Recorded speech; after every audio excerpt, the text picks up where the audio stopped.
different religious backgrounds, working here in the city to make this a better place for the city. On Wednesdays, one of the things that large churches have done through history is to be a place and a space where you could come for art and music. And so on Wednesdays at noon, we have a brown bag, what we call a brown bag concert. And so they're coming back into their season on Wednesday, this coming Wednesday. So again, you might hear rock or jazz, or it could be dance, and it is free. Your own lunch, or you can buy a lunch, and that has been a presence here in the city for over 40 years as well.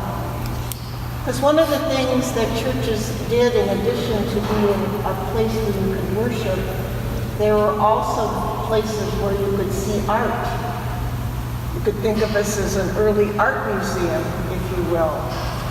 And so we have that gift to share of the beauty, whether it be music or whether it be art.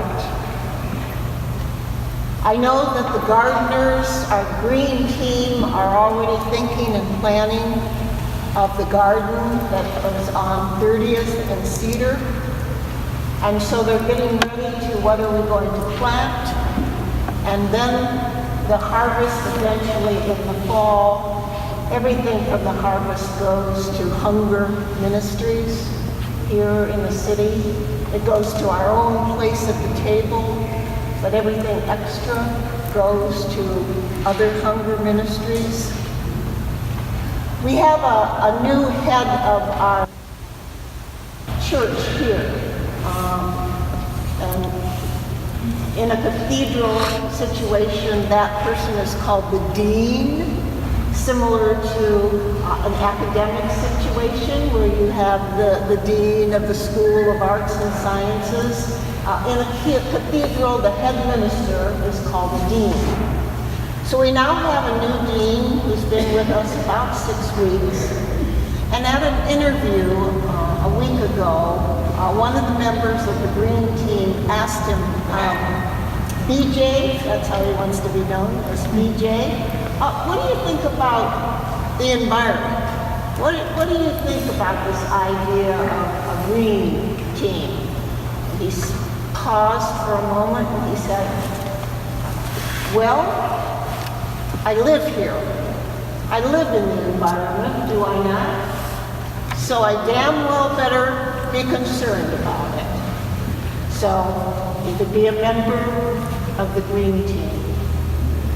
You could be a member of almost anything that you are interested in and care about, whether it has to do with issues of human trafficking, issues of justice and mercy. All of them here. Most recently, and it was on the news and it was in the newspaper, Trinity has worked very diligently to get this man released from incarceration. Ainsley Gamus, a man from Haiti. He was a teacher of ethics in his country, but he had to flee Haiti. And he went to Brazil, and he lived and worked in Brazil for a while. But then he chose to come to the United States. He chose to do it the right way. He came to the border and presented himself.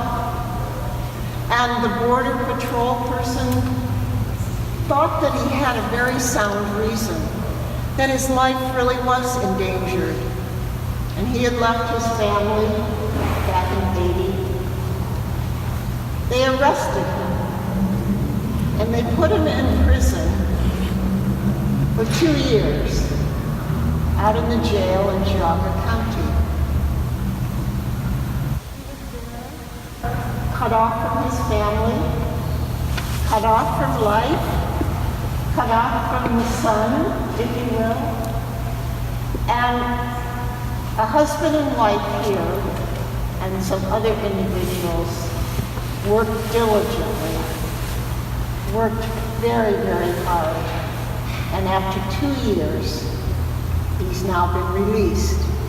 And he's living with that couple.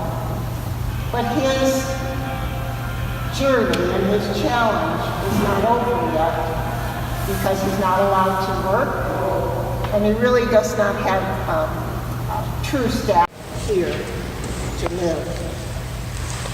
And so we're busy. We are working. We are continuing to do things. We're not just coming on Sunday and sitting for a while and then leaving and forgetting it. One of the reasons why my husband and I wanted to come here was diversity. We went to a suburban church and we all look pretty much the same, kind of cookie cutters, if you will.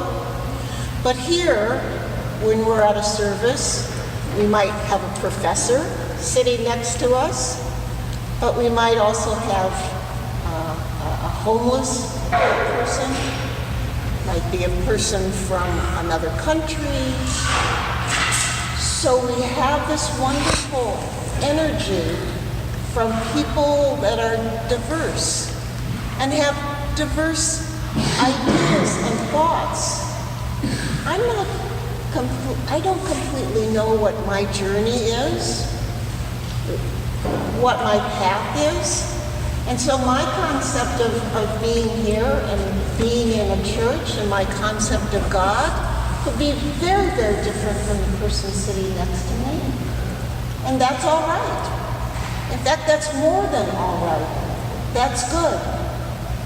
When we first began coming here, we were pretty much surrounded on this side of us, if you will, with the indigent.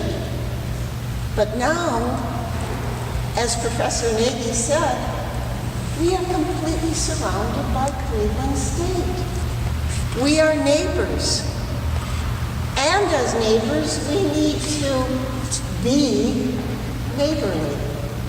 We need to be open and receiving and responsive to all of you.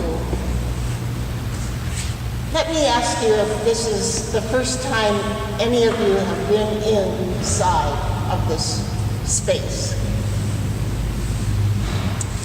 How many of you walked by this space and wondered, what is that place? And it looks kind of formidable as far as coming up those stairs and the space itself. It does look formidable, and that was part of the idea of the structure at the time. But since that time, in the year 2000, we built the area over here called the Commons. And at that time, when it was built, and the idea behind it, and the retail space that's on the lower level, that was the first retail space in over 20 years in the city of Cleveland. Because Cleveland, in the 1960s, in that time of unrest and racism and issues, people moved out of the city. They moved to the suburbs. And the downtown area really struggled. Very problematic. Very problematic. And I know that part of the renaissance of Cleveland that has been going on for about the last 15 years is because of Cleveland State. Because of the energy and the presence of what's going on the other side of Euclid.